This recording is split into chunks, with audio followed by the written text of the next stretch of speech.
Welcome back to the deep dive. You know the drill here. We try to give you that shortcut to being, well, truly informed on a topic. We pull the key insights from some really interesting sources, so you get those aha moments without having to sift through everything yourself. And today we're doing that by stepping away from the usual academic papers on urban planning. We are. We're focusing on something much more personal, much more observant. We're looking at this deep tension in how our cities change. The idea of adaptive reuse. Exactly. That and the very real social cost that seems to follow it around, especially in places like the Klang Valley. And I love our source for this. It's so specific. It's from a blog, qianmeng.org, written by a guy who calls himself Ang, an old software plumber. Right. And the post is called Notes on Photography, Part 223. It's basically his journal about rediscovering his love for photo walks around his own city. Which is such a great starting point. He sets out to take better photos, but what he finds is, it's a lesson in urban sociology. It really is. He has this realization that, we all chase discovery in some far-off place, but it's often right there in a neighboring town or a different corner of the city. And that close-up, focused look is what led him to see this huge, complex shift happening. And that's our mission today, following his lead, realizing that sometimes the biggest insights are, quite literally, in your own backyard. You just have to know what you're looking for. Okay, so let's start where he did. With the architectural solution he first noticed on these walks, adaptive reuse. It sounds a bit technical. It does, but the concept is actually quite beautiful. So what is it? What are we really talking about here? Well, think of it as architectural conservation, but with a purpose, a modern purpose. You take old, often historic buildings. Buildings that might just be left to rot. Exactly. Or get knocked down. And instead of demolishing them, you retrofit them. You repurpose them for something completely new. You're breathing life and, importantly, commercial life back into these old structures. And in the context of the Klang Valley, which he's writing about, what's the alternative he sees? He draws a very sharp contrast. He says this is the direct opposite of, and I'm quoting him here, demolishing historic structures to make way for yet another oversupplied condominium.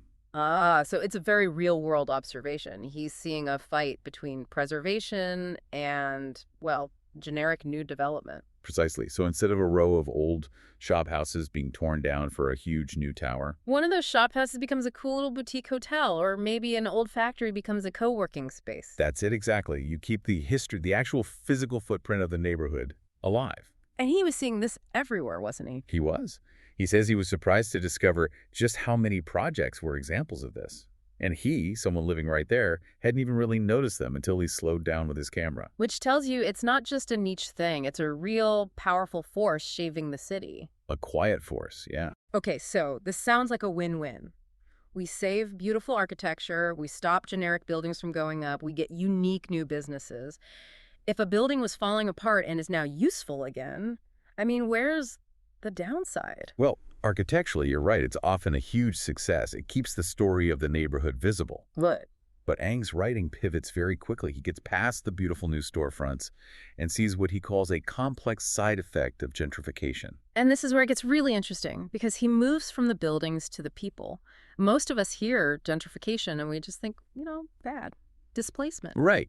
But his notes force you to look at its dual nature. It's not all negative, at least not from a purely economic view. Explain that, because the success of these adaptive reuse projects, they need money, right? They do. They need and they attract serious private investment. And with that investment come more affluent residents, the kind of people who want to live and work in these unique historic spaces. And that money, that capital, that's the positive side of the coin for a neighborhood that might have been struggling. From a city planner's perspective, yes. You get better sidewalks, better maintenance, maybe new public transit links, the tax base goes up. These are real, tangible improvements that bring a place back from decay. The capital is seen as the medicine for the decay. It is. But Ang says this comes at a steep price. Okay, but let me challenge that for a second. If these buildings were already in disrepair and the businesses were struggling, isn't displacement just what happens when any money comes into a low-income area?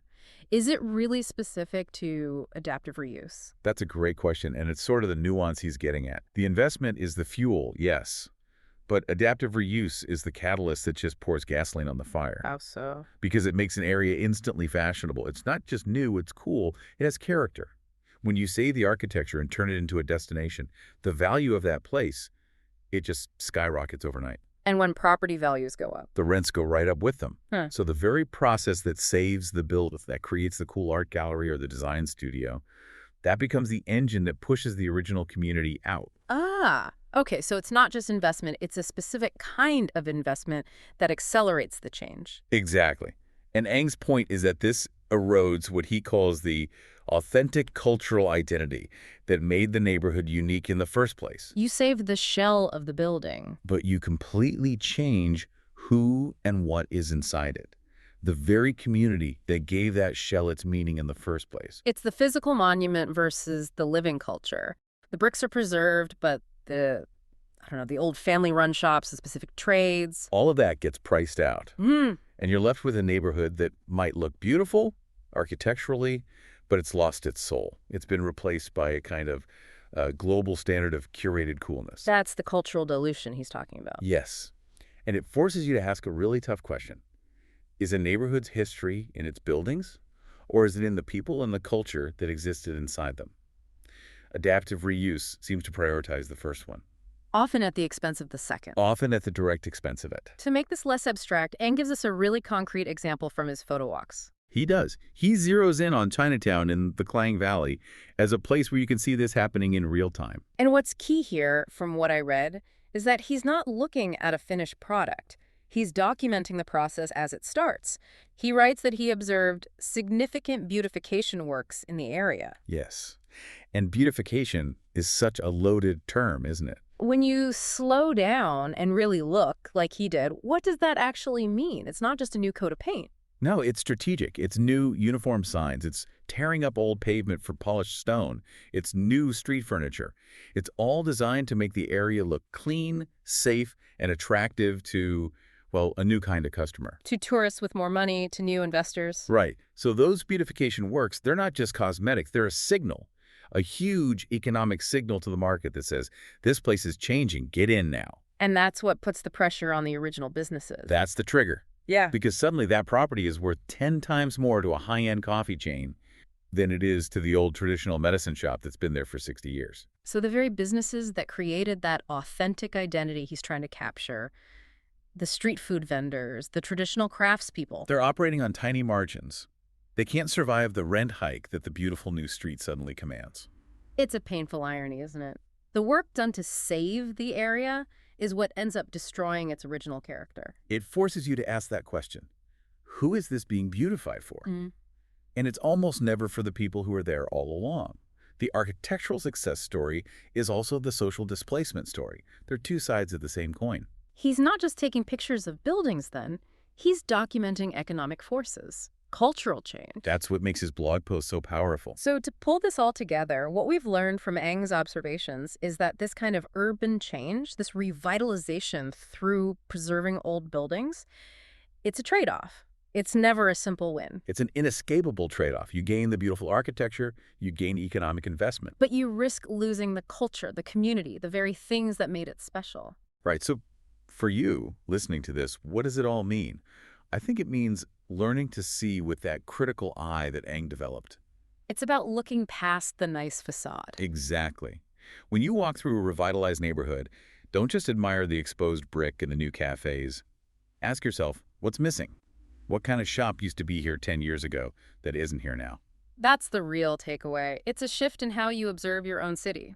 And Eng actually gives us a little clue for where to look next. He says he'll have more discussion on this in the coming posts. He's clearly not done thinking about it. He's going to dig deeper into what cultural loss actually consists of. He's challenging us to get more specific than just the soul of a neighborhood. To really name the things that are lost. Which brings us to our final thought for you to take away. If adaptive reuse saves the structures, but risks the authentic cultural identity, let's get specific. What are the elements of that identity? Exactly. Here's the challenge. Think about a place like the Klang Valley, or even a neighborhood near you. What are the subtle, specific things? Is it the language you hear on the street? The smell of a particular kind of cheap street food? Is it the informal places where people gather? The tiny, specialized family shops? Which of those things are the most vulnerable? Which ones disappear first when the big money and the beautification projects arrive? Because identifying those specific elements, that's the next step. That's how we start to understand what's really at stake when our cities change.